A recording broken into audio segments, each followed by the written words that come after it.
Hey friends, it's Sonia from Junk Monkey Paint Company. Who out there loves the thrift? Well, I have to tell you that I found this wooden cutting tray at my local thrift store. I had to pick it up for $2.99 to do a really cute flip with it. So I've cleaned it, of course, and then put on my lovely antique lace on top of it to give it this really cool old matte look.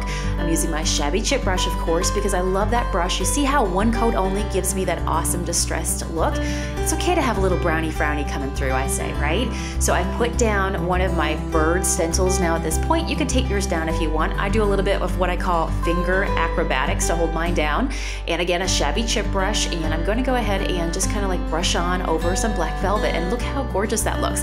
So now I'm going to let it dry, and of course grab a sand block, because hello, a shabby painter loves to do some distressing.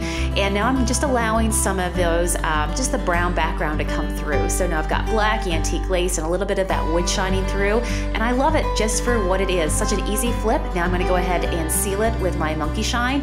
It's our all natural beeswax oil finish, and buff it off, and it is completely done.